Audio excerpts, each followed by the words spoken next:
The story? I'll tell you the story. Story about the dogs. Alright. So back in early 2000s, a man we'll call Henry bought 70 acres of county land. He got it at a steal and developed it into a nice neighborhood with big houses. You know the kind. Mostly out of everyone's price range around here, but hey, it was nice. Who wouldn't want an upscale neighborhood right in the middle of this poverty-ridden, run-down, backwoods town? We all laughed at the old man, thinking he was going to be in for a big shock when no rich people wanted to buy a home there. Then, the big sign at the main road went up. Quail Run. I thought the name was cheesy, but it had some rural charm. When the houses went on the market, I had to check out the prices. Just the masochist in me, wanting to know just how far out of my reach they really were. Secretly, I dreamed of owning a home half as nice as the ones in Quail Run, but I would never have admitted that to anyone. A man does have his reputation to think about, especially in a redneck-riddled place like this. At first, my wife and I thought it was a misprint on the realtor's website.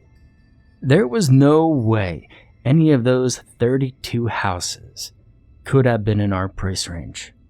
Not with her being a substitute teacher and me working at the tire factory. And at work, the houses and their ridiculously low prices were all anyone could talk about. Every break they were oohing and awing over them. And from what I gathered, well, the prices were right. Now, Eddie said Henry was probably slipping in his old age, but I just couldn't see that. He was a shrewd old goat. Hell, he owned half of the county. But he also wasn't one to be losing money. And from the looks of the houses, they cost way more to build than what he was selling them for. Angie and I were the 8th couple to buy into Quail Run. The house was 2.5 stories with an attached 2-car garage. In the backyard, we had an in-ground pool and a large gazebo. The best part? Well, our mortgage, though it stretched out 25 years, the monthly payment was a little less than what we had been paying for rent. Eventually, we would own our home and the nearly 2 acres it sat on. We lived at the end, in a cul-de-sac. Directly across from us was another house, but it was still empty. By the end of the year, 21 of the 32 houses had been bought, and we knew most of the people personally. The houses were spaced out well enough that no one was too close, but you could still stand in the yard and yell to get someone's attention. Angie and I settled in nicely, and much quicker than I thought we would ever have. We didn't have kids, and the big house kind of felt empty. And since Angie was there more than I was, well, she suggested we get a dog. We settled on a German short-haired pointer puppy from the shelter. Brandy was her name. She was perfect, lovable, easy to train, and had enough energy to keep us busy all the time. We installed a 4-foot chain link fence around our massive backyard so Brandy had plenty of room to run. Her hunting instincts were strong, which led her to bring us the occasional squirrel or bird and leave it on the back porch. Later, when I put in the doggy door, she even brought in a raccoon and laid it at the foot of the stairs. Angie wasn't too pleased with that, but she was a pup. Now, it took some training, but Brandy finally stopped bringing us her trophy kills. As she got older, her hunting instinct was satisfied by hunting treats. Angie and I would hide all over the yard, even inside the house. After a while, it seemed everyone in the neighborhood had dogs, and I wondered if they had found their homes as big and empty and lonely feeling as we had. When Brandy was a little over a year old, the Quail Run dog started doing something we all sort of got a kick out of. Not every evening at dusk, they would all go outside, and start talking to each other. I mean, that's the only way I know how to describe it. Angie called it the doggy gossip hour. It wasn't the loud, annoying barking and baying and howling that nearly everyone hates. It was more toned down than that. It was just our dogs having a friendly, communal chat. Brandy would go to the fence facing the front of the house and interject her 2 cents worth every evening too. We thought it was cute, and it became our ritual to sit on the front porch enjoying a beer or 2 in the evenings when the doggy gossip hours started. Sitting outside with my wife, chatting about the day and having a few drinks beat the hell out of sitting cooped up in the house watching Jeopardy or Wheel of Fortune. And the house across from us sat empty, even after we'd lived there for about 3 years. A few times a year, a man came to perform maintenance on the place. And each time, we wondered if someone might be looking to buy it, but no one ever did.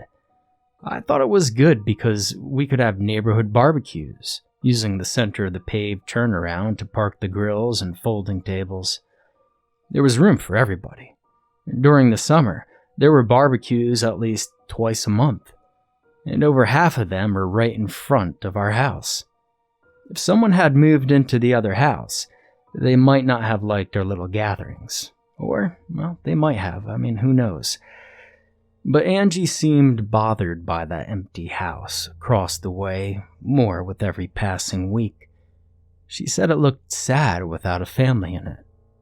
And what I thought she really meant was she was sad because she wanted kids. Admittedly, it was getting to be the time when we should have a family if we were going to. One evening, as we sat on the porch while Brandy gossiped with the other dogs, Angie brought up the subject of having kids. I wasn't shocked or put off by the subject. I had been expecting it for a while, and so we tiptoed around the subject for a good half an hour, talking in hypothetical terms to start with. When the conversation took a turn for the more serious part of actually laying out a plan, Brandy gave 3 short woofs, like she did when a visitor approached. I turned, and she was pointing up the street as well as she could from inside the fence, thinking she had spotted a squirrel or a possum. I shrugged off her behavior and turned back to Angie. She was determined the best time for her to fall pregnant would be in the next 2 months, so that she could be in the later part of her pregnancy during the cold months and give birth in early spring. Now, I won't lie, I was shocked at how much detailed thought she had put into the idea. Teasing, I asked if the amount of scheduling didn't take the fun out of the whole process. I liked the idea of nature taking its course, but she wasn't hearing it though. And then Brandy growled and immediately pointed straight across the street. I shielded my eyes against the street lamp and squinted into the darkness beyond. I saw nothing. Angie shivered, eyed the empty house, and asked if we could continue our talk indoors. She said the house was giving her the creeps, as if someone watched her from one of the dark windows. Opening the front door, I let her step inside. Then I snapped my fingers at Brandy and told her to go inside as I motioned toward the back of the house where her doggy door was. Glancing at me, she woofed once and pointed into the darkness across the street again. Walking slowly to the edge of the grass, I gave the property over there a good scan. Still, I saw nothing. A raunchy smell drifted from the other side of the road, though. Behind me, Brandy whined, danced back and forth at the fence, and poking her nose through the diamond-shaped holes. As I turned back to the empty house, a shadow moved, just slightly, at the far corner. It could have been the wind moving a tree limb or simply an eye twitch. A feeling of impending doom, approaching danger, washed over me and my skin tightened. My senses heightened, and I fought the urge to turn around and run. A moment later, unable to contain the panic, I spun on my heel to go inside. I refused to run and give in completely to my unfound fear. But I wasn't going to stand out there and tempt fate. Better safe than sorry, as my dad always said. Before I reached the porch steps, Brandy backed away from the fence and then bounded over it effortlessly. She zipped across the road before I could yell at her to stop. I took off after her, not wanting her to get hurt. And at that moment, I realized the terrible smell could have been a bear. And a bear would kill Brandy. I caught her in the backyard just before she reached the tree line to the forest. Well, she stopped and was pointing into the woods. I looked for movement, but all I saw was the morphing of shadows. The leaves rattled softly against each other, sounding like a brook, where the water flows gently over rocks. Taking Brandy's collar, I tugged her, but she refused to move. She yanked forward, and it was like she launched forward. The force jerked me off balance. Landing on a knee in one hand, I yelled at her to stop. But then there she went, into the trees and out of sight. I moved as close as I dared to the thick darkness of the forest, and I yelled for Brandy over and over again. She didn't bark much, and all I could hear was the sound of something crashing through the underbrush. Angie yelled from the middle of the street, and I ran for her, stopping her from coming closer to the unknown danger our dog was chasing through the trees. I took her back to the house, insisting that she stay inside. The other dogs were talking back and forth when I went out armed with a flashlight and an old hunting rifle. Brandy met me in the street. She panted and gave me her wide, goofy dog smile as she circled around me and moved toward the house. Relieved she was okay, I took her inside. Now, the next evening, Angie and I sat on the porch, beers in hand again. Brandy was at the fence, and everything was normal. Until all of the dogs went silent at the same time. Angie had been raising her bottle and stopped with the beer halfway between the table and her mouth, her eyes going big as she looked at me. And the silence stretched out. I shrugged at Angie. Her cell phone rang, causing us both to jump and then laugh nervously as she answered. It was Nicole, who's our closest neighbor. Angie told her everything was fine where we were, but that we had noticed that all the dogs going silent at the same time. I looked around at Brandy, and she stood a few feet away from the fence, scenting the air, moving farther back and shivering. Then we decided we should all go inside. Whatever had caused the dogs to go quiet might be whatever Brandy had chased the previous night, and I had no desire to face whatever could silence every dog in the neighborhood and cause our brave Brandy to act so shifty. Brandy parked herself on our bed, wedging between us. She had a little raised dog bed at the window, and usually she was quite happy there, but not that night. Now, a little before 2 a.m., she woke me up whining and shifting back and forth.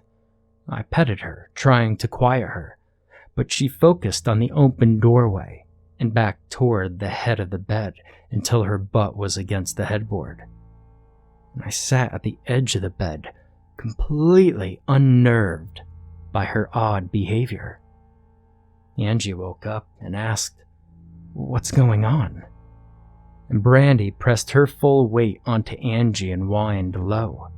I put my finger to my lips and eased toward the door. The smell was thinner and less pungent than it had been 2 nights before, but it was the same. Only this time, it was in my house. I had left my rifle in the downstairs coat closet in the front room. I didn't hear any movement upstairs and I edged toward the stairs. If there was an animal in the house, I had to go get the rifle. It couldn't be a raccoon or possum if Brandy was scared of it. The farther down the stairs I went, the stronger the wet bear smell became. Wet bear and soured milk with undertones of rotten meat.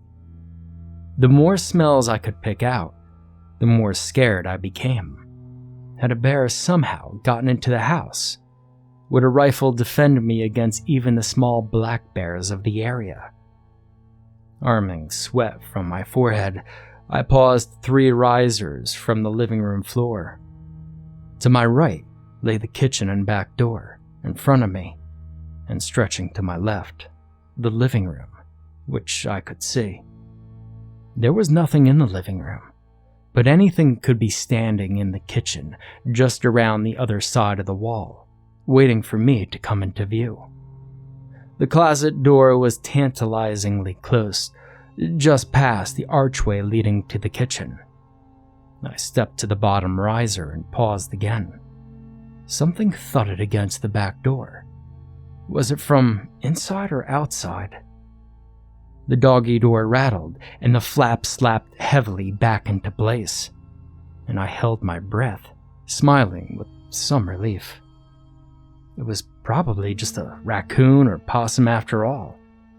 Peeking around the wall, I looked toward the back door, bending so that I could see under the table. And the thump came again. It was definitely outside the door. Thump. Thump. The doorknob rattled. A chill lit down my back. What I was hearing was the sound of someone or something bumping their shoulder into the door as they tried to turn the knob. And the person also tried to come through Brandy's door.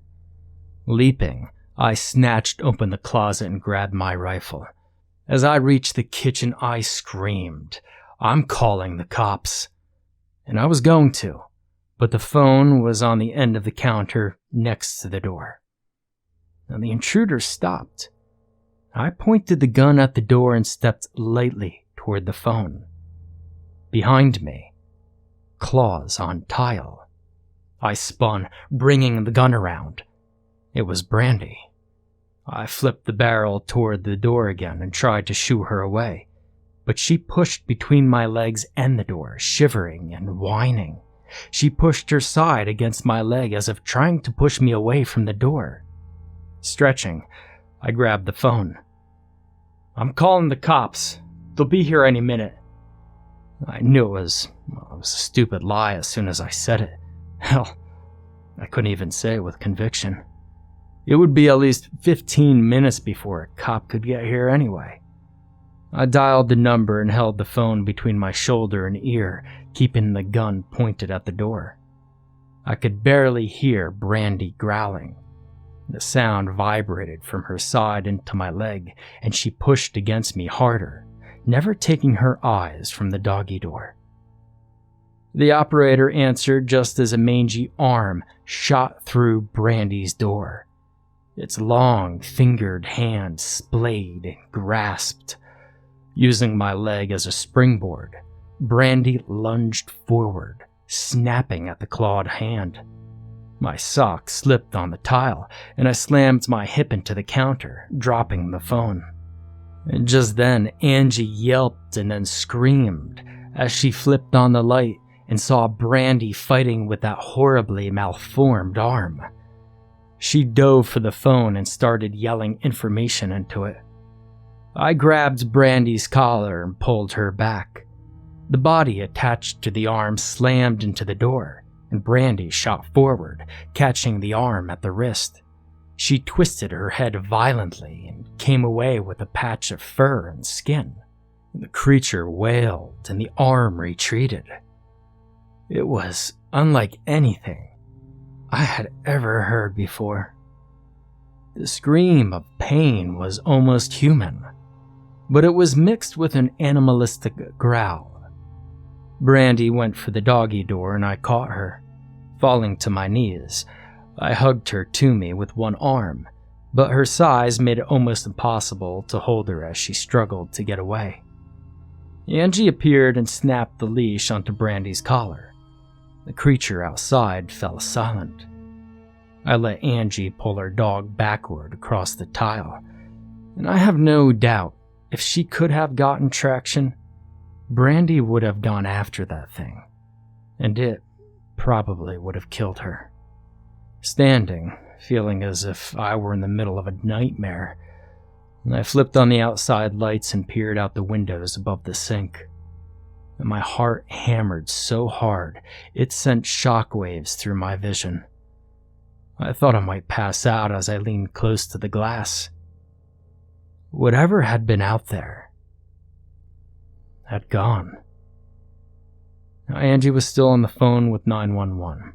She was frantic, her wide, terrified eyes sweeping back and forth as she clutched the leash and stood there with her back to the wall.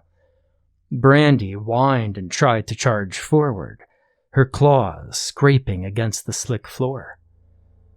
I took the leash from my wife, laid the rifle on the table, and we waited for the cops to show up. As they walked up to the front door, Angie bumped past me, grabbed a plastic baggie from the cabinet and her vinyl dishwashing gloves. She picked up the patch of skin and hair Brandy had torn from the monster's arm and crammed it into the baggie with a look of horror and disgust. She closed it and placed it in the cabinet under our sink and tossed the gloves in the trash. The cops knocked at the door and announced themselves, and Angie told the operator they had arrived and hung up. After a cursory search, the cops said it was most likely a bear, although we knew better. They had to take pictures of the damage, and a guy came later who took samples of the blood drips on the back stoop and around the doggy door. They checked that my rifle hadn't been fired and made sure Brandy's shots were up to date. It was a huge hassle that lasted until morning. They had to rule out the possibility of it being a person who had lost the blood.